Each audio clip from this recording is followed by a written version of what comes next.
We're Awesome. having a great time here on Answers for Today. I want to welcome you to today's program. If you missed last week's, you want to watch it on video on demand, you can catch it at his channel, or else we have it at our church website at Agape Chapel. But check it out, because we were dealing with what's happening in the world this day in Israel and concerning the peace plan. And I'm here with my good friend Chris Catano over at Calvary Old Path, as we're looking into God's Word, and as we're instructed to. I was mentioned last week where Paul writes in 1 Thessalonians, as he tells us that we're children of the day, and that, not children of the night. Really what he's talking about is that we should have that understanding of the last days and biblical understanding.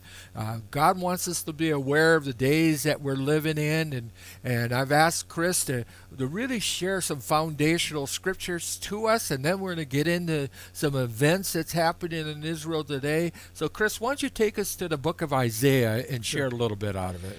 And we did that on the last program too, because what you have in this for about 8 chapters, starting at chapter 40, is God talking to the nation, but also trying to stake out for the people of that nation that don't rely on the foreign gods. They can't communicate. They can't tell you as I've told you. But he also addresses the nations around, and I think it's really poignant for what we're looking at in the text, not the text, but in these articles that we're reading. But in verse 12 of chapter 40, he asks a series of questions, and of course they're rhetorical, because nobody could answer. He says, "Now, who has measured the waters in the hollow of his hand, measured heaven with the span, and calculated the dust of the earth in a measure, weighed the mountains in scales and the hills in the balance? Who has directed the Spirit of the Lord, or as his counselor has taught him? With whom did he take counsel, and who instructed him, and taught him in the path of justice? Who taught him knowledge, and showed him the way of understanding?" So God is here. Who was it that told me in the first place? Who was his professor? Sure, and he makes it just an absurdity by asking the questions. Yes. So he ends up answering his own question. "Behold, the nations are just as a drop in a bucket, and they are counted as small as dust on a scale. Look, he lifts up the isles as a very little thing, and Lebanon is not sufficient to burn, nor its beasts sufficient for a burnt offering. All nations before him are as nothing, and they are counted by him as less than nothing and worthless." So these are the nations that had troubled Israel, and here is he giving comfort to the nation of Israel at this time and telling them there is none like me. And he says this so much in the following chapters, but I think it's instructive for us when we start to think about God telling us of future events, and we read about them right here in front of us. At any particular time, we can take a look, especially since Israel is now back as a nation. Yeah. It's changed the whole news cycle of the Middle East, and how do you deal with it? It goes along with, if I could say this one last thing, when God says that through Zechariah that God would make Israel a cup of trembling to the nations, which is an amazing thing, because since Zechariah had those things written, that has never been the case until now. I love what you just read, and I just like where you said in verse 15, "Behold, the nations are as a drop in a bucket." When we lose sight of sometimes of the awesomeness of God, how God's in control, and as we saw last week, as Chris was sharing about how God's the one who's able to speak to things in advance, even before the events happen, and they come to true 100% of the time. He says it's nothing too hard for him. And as nations are a drop in the bucket, and sometimes we think we're pretty mighty here in the United States, don't we, Chris? Sure. But when you look at from God's perspective, and that's what he's trying to get us a good picture of, he's still in control. He's in control of what's happening in the Middle East, and he hasn't lost sight of Israel. As I believe Israel's still the apple of their eye. He still sees them, and we find some very interesting articles written about a new proposal, a new peace plan that's happening right now before us. A lot of us don't know about it because it doesn't necessarily make the mainline news, because they're too busy worried about trying to impeach Trump and do Sure. all kinds of other things, But yet it's there, it's happening. And this is an article out of Newsweek that we're looking at. And I just want to read one of the paragraphs, Chris, and then have you talk about this new peace plan. We read that Trump's director, senior advisor, and son-in-law Jared Kushner and White House Middle East envoy Jason Greenblatt, I believe is how you say it, to create a peace plan that could bring the end to generations of conflict between Israeli and Palestinians. The White House stayed tight-lipped on when the proposal would be released in full, though Kirshner indicated that in April the administration would start unveiling the plan after Ramadan, which ends on June 4th. So what are we talking about here? Well, what we know is that they want to put this out in writing. They've already tipped their hand a little bit that it's going to be a totally different way of doing things. What they want to do is not focus on all the political things and the land things. They want to try to bring investment and dangle, if you will, kind of a carrot in front of people and said, let's get to peace by prosperity. And so let's take care of all the economic woes, which is half of what they complain about over there. But they always try to tie it to Israel's making us miserable because they're occupying our land and we have no opportunity. It's obviously it's nonsense, but to the rank and file of the public, they don't understand that. So here, Trump and his administration, and because of the leading of Kushner and others, they said, well, let's take care of the financial stuff first. And once we can get everything there, we'll take that off the table, and now we can bring the politicians and say, see, it's a prosperous future. It always works this way. No matter what is proposed, immediately the Palestinian, quote, leadership is going to give reasons why it won't work. And here's the bottom line. If they could ever fix the problem, then there would be no reason for them to exist anymore, and it would also mean that Israel would allow such things to take place, and they're no longer the enemy. So they have a vested interest in shooting this down, and it's why you see, though it hasn't even rolled out, it still can't, it's from when we're taping, it's still a week away. Ramadan's happening as we are here, right now. This is what we read from one of their representatives. The administration is preparing, quote, to give its stamp of approval to Israel's colonial policies. This official said, the administration has shown nothing but disregard for Palestinian rights and Palestinian lives.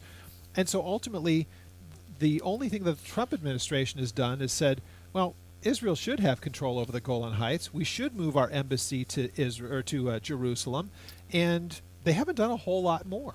But this is a way of trying to poison everything before it even starts, because they have no desire for peace. It goes on, Israel's, quote, colonial control of Palestinian territories is, al-Maliki suggested, designed to ensure confinement and expansion of Israel settlers with the objective of maximum land with minimum Palestinians.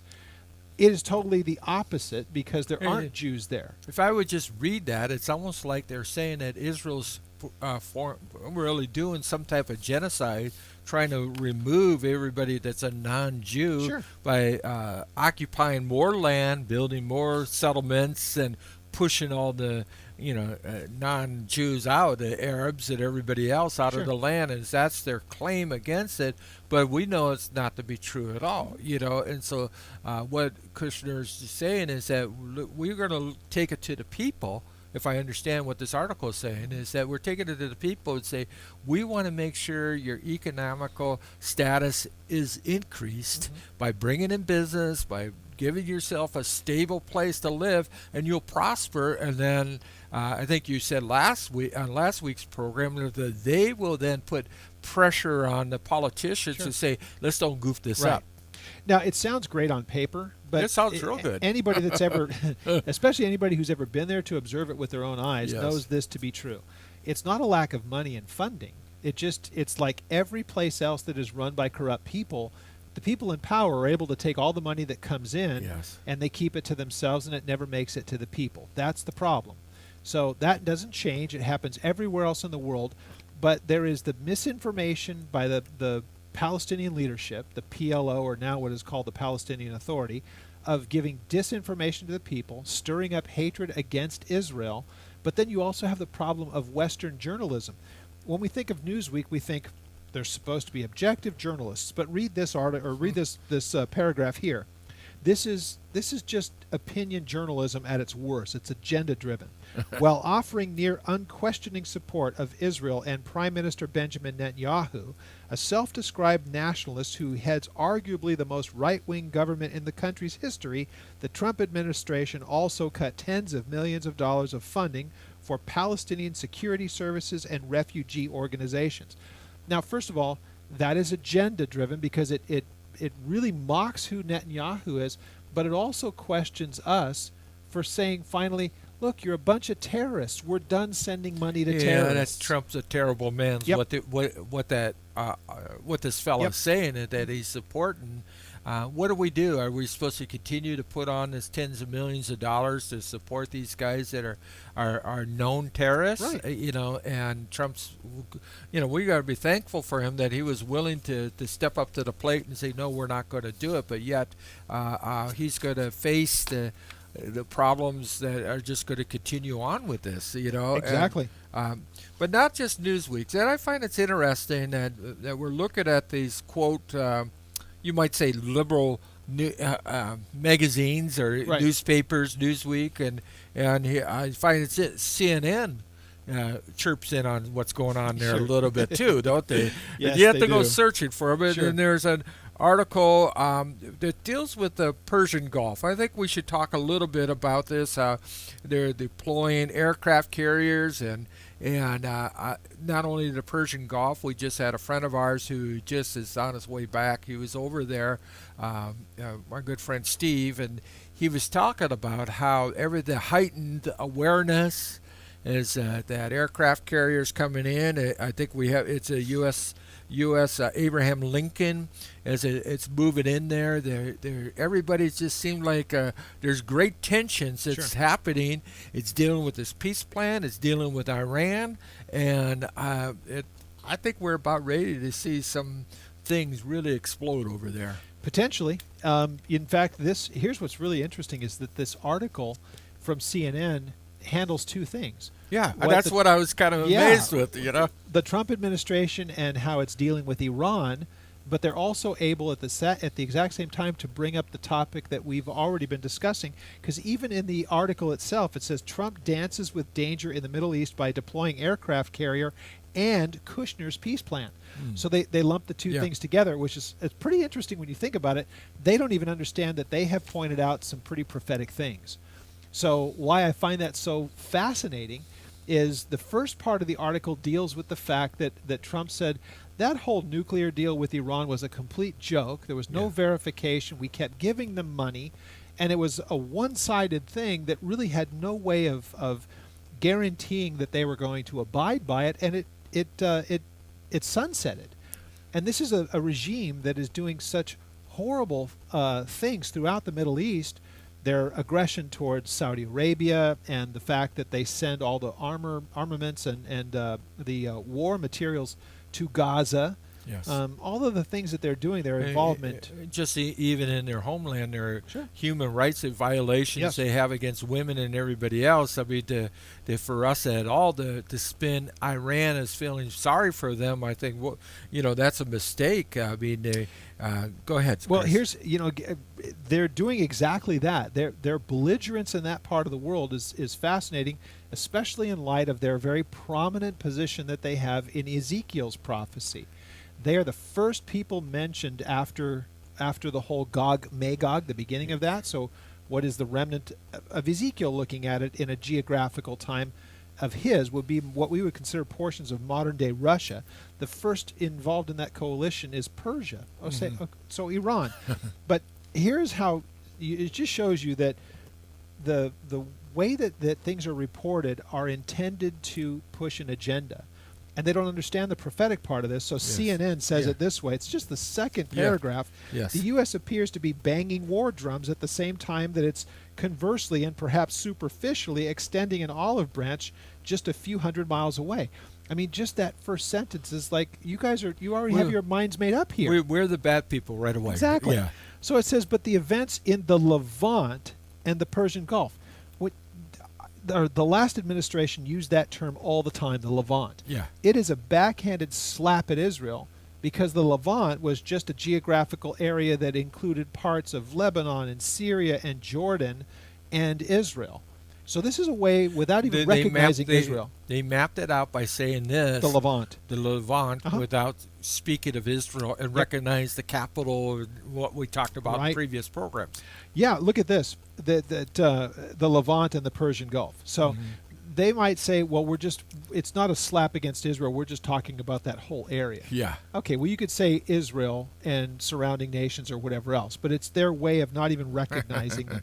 So it says both are armed and strong arming parties into accepting the tough demands of America and its allies, and both could propel decades-long tensions towards a new and possible even more violent chapter in the region's history.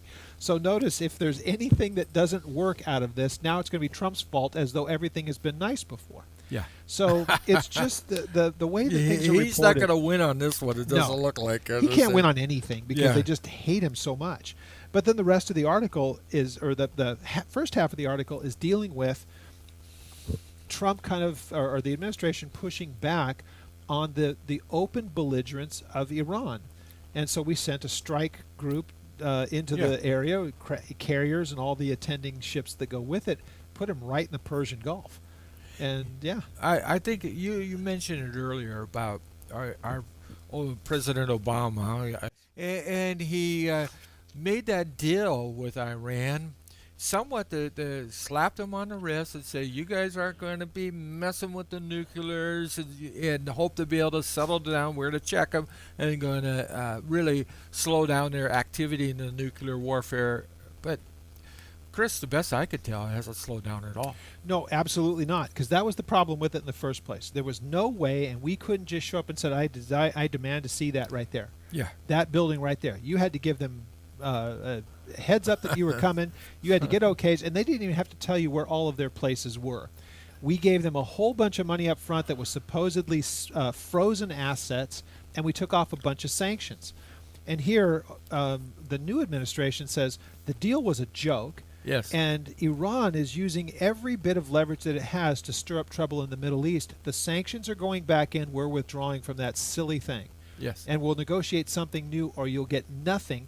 And so the sanctions are really creating some paranoia among the leadership in Iran. Let me read this out of the CNN article. It says, in April, Trump ratcheted up pressure on Iran, removing oil exportation, and acted as a lifetime for sanction-ridden Tehran, announcing that he intended to deploy the USS Abraham Lincoln in the region. The aircraft carrier making its way to the Persian Gulf on May 5th. And so not only is that putting pressure on them, it's also affecting their people there in Iran. Right.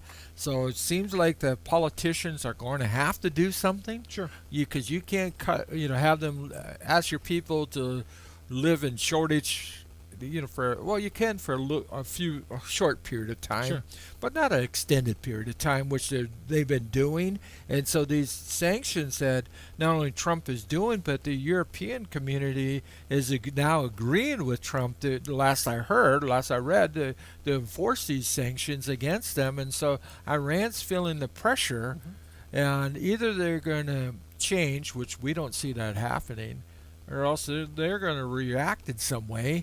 Sure. And that's the concern and reason why we have those aircraft carriers out there. Exactly, and what'll be interesting this time around, there was a prime opportunity for the people that were done with the mullahs running Iran in the last administration, and it seems like the last administration, when they were ready to do it and overthrow that government like they did in '79 that brought in this mess, then we instantly pulled the rug right out from under them.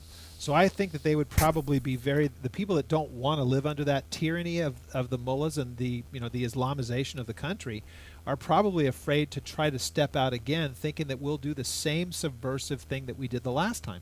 I think quietly Trump is willing to say, if you people will rise up, we'll support you this time, and you will have us there to help you get rid of those guys. Yeah. So it's kind of an interesting thing to see. And it's funny how CNN tries to link these two things together, and they're very peace anti-Trump. plan and what's happening in Iran. Yeah, because they go right into that. Yes. And they mention what we've what we read on the last program, but CNN has some details that weren't in that Newsweek article. And one of this was that it says this way: Trump's senior advisor, son-in-law of Jared Kushner, unfurled the first part of a long-awaited peace plan for the Israelis and the Palestinians. The events appear out of sync, but the underlying messages were similar. Though only the economic dimensions of the so-called peace plan could be unveiled, Kushner has signaled that the Palestinians would make political concessions. Quote, people are letting their grandfather's conflict destroy their children's futures. This will present an exciting, realistic, and viable pathway forward that does not currently exist. And again, as we looked at the last time, they're saying we're not even inviting the foreign ministers and the politicians. We are only dealing with foreign investors and the people in those territories that have any kind of economic understanding. So those are the only ones coming. They can't come to the party. Nope, we're not even inviting them, which is an amazing thing to do, because it takes the politicians who love to gum up the works with saying land, settlements, colonization, all the rest of that nonsense. And so what you have right here it is. This is what we know that's got them so much worked up. And what is different about this, and you can back me on this or you can tell me, no, I've seen it before, but listen to this. The senior administration, from our administration official, said the plan would discuss 4 major components: infrastructure, industry, empowering and investment in people, and government reforms. They have never talked about these things before. So it says the initiative comes after Trump strengthened Israel's hand on some final status issues, since the status of Jerusalem and the right to return for Palestinian refugees.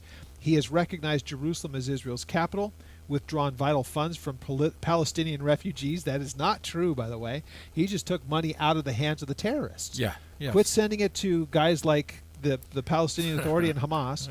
It says Israeli Prime Minister Benjamin Netanyahu has also vowed to annex West Bank settlements, illegal according to international law.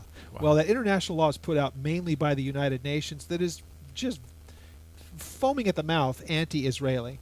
And it says the promise was made in the closing days of the election campaign. So yeah, he's making good on a lot of campaign promises. You know, the thing is so beautiful with this is that, as what you're saying about these guys, is that for them to come in, let's say if you're a foreign investor and you want to come into a land to be able to invest your money and do it, your company's money, you have to see at the bottom line there's a return. Yes. And what they're saying is that Kushner and Trump and the rest of the guys is, if you invest in these lands, you're gonna, as a businessman, you're gonna see it be in profit. Sure. And so they must see something that we don't see, or as they're going to roll out, that's going to be appealing to these companies. That are really, a lot of money is going to be poured in there.